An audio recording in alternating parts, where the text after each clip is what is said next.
How are we going, everyone? I'm just watching these dogs run. They're gone crazy. All settle down. Quick tip. Tomatoes. You know, I've been talking about tomatoes the last couple of days. Do this. Now, if you haven't got the big malakas, or you got one big malaka left out of the 10, because sometimes they don't all take, these side shoots that you get of the big malakas, or any tomato in fact, if it's a self-sown tomato, even better. Take the side shoots off. You saw what I've done, taking all the leaves off. Come over here. And you plant it in the ground like that. There we are. Now you can dip it in some hormone powder if you like, or into some gel. Give it a couple of, I don't know, about a couple of days, 3-4 days. It'll wilt over. Then hopefully, because of the soil connecting to the actual stem itself, will force it to grow roots, because that's the synergy, the connection it has. And all of a sudden you've got 2 tomatoes. So one plant you can propagate quite quickly within the same season. Lots of tomato plants. So if you've got a favourite one that's doing gangbusters and other ones aren't doing as well, get some of the cuttings off that one there and put them in. That's the leaf cuttings or the side shoots. That's what we've just done there. Have a look over here. This was done earlier. See that there? It's wilted, yes, it's okay. That's wilted. That's just another cutting that I've stuck in here. Got beans in there. This one's taken off. In actual fact, this is a big malaka that's taken off. And I've taken the side shoots and I planted one over there, one on the other side. And now we've just done another one here. All right, come along, have a look at this. Had a follower or a viewer come over, pick up some stock, and he dropped me off one of these. And I asked him, is that a gourd? He goes, no. I go, is that a pumpkin? He goes, no, it's a Gramma. I go, it's a Gramma. I haven't grown a Gramma before. What's a Gramma? He goes, it's a pumpkin. I said, well, that's what I just said. He goes, no, but it's a type of pumpkin, like a cultivar. So, machato or something like that. So this is one of the many different types of pumpkins you can actually grow. You can call it a gourd if you like, but it's orange inside, so it's a really orangey flesh by comparison to your typical gourds, which are white, and they use them to hollow out and as a water vessel of some sort of liquid, that is, in the past. So that would hold its water. They'd empty this out once it's dehydrated. It'll be hollow inside and it'll go hard like a rock on the outside, quite firm. Whereas comparison to a pumpkin, they just start to rot away. They don't hold their structure and their integrity. So he gave me one of these, and he gave me these tired looking little seedlings, eh? They're desperate for a home. I'm actually going to plant them in this garden bed we prepared yesterday. There you are, Gramma. That's how it's spelled, just in case you missed it. We haven't got these available yet, folks. I've only got 3 little plants and a handful of seeds. I'm going to grow them for the first time in this garden bed.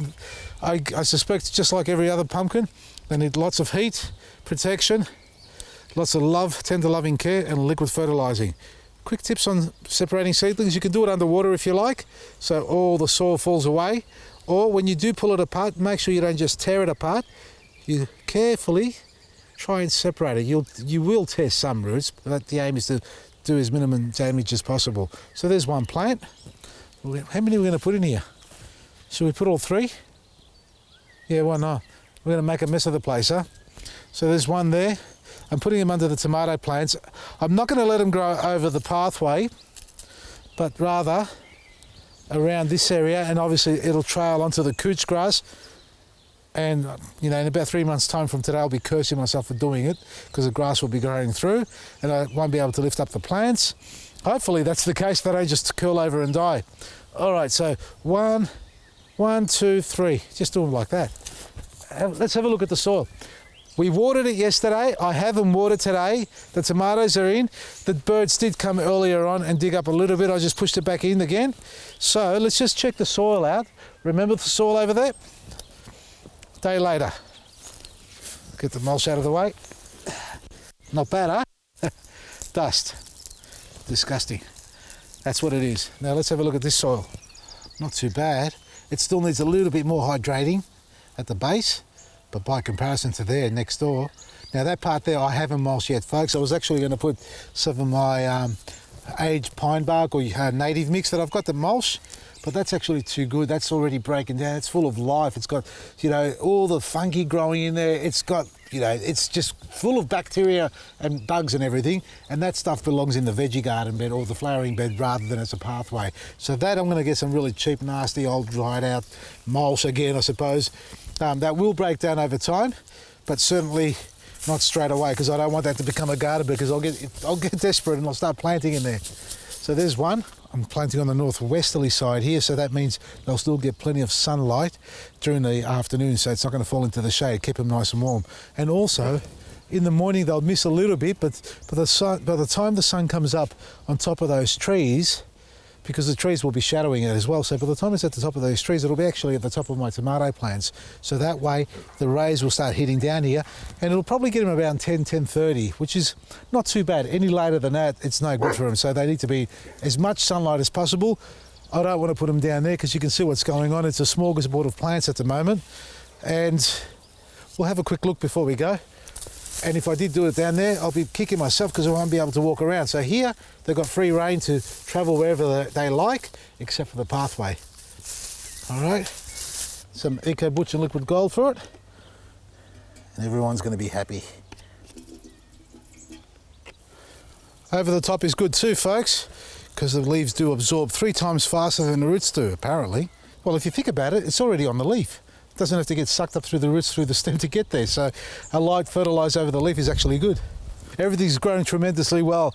Even these tomatoes are self-standing. They don't even need a stake anymore. Look how rigid they are. So they're doing fantastically well, folks. It's all natural. You've got to keep it safe, keep it organic. I can't stress that enough, how important it is when you do grow your own veggies in your own garden. Don't mix it up with chemicals and fertilisers, synthetic stuff like that.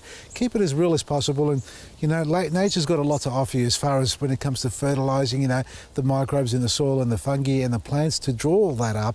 It's all in that layering process that I've shown you many times over and over again. And keep it organic. Now, if you need something organic, that's all we sell, folks. That's Vasili'sGarden.com. Our black green is certified organic, so are our liquid fertilisers, and a huge garden range of products going heavily discounted and with free shipping on a huge range this weekend. Check it out at Vasili'sGarden.com. And if you are a VIP, you're going to get it a lot cheaper as well. Secret, black grit 4 kilos, $8. VIP only. Subscribe today and enjoy the great benefits every day. From me, Vasili, Maresi. That's a magazine subscription.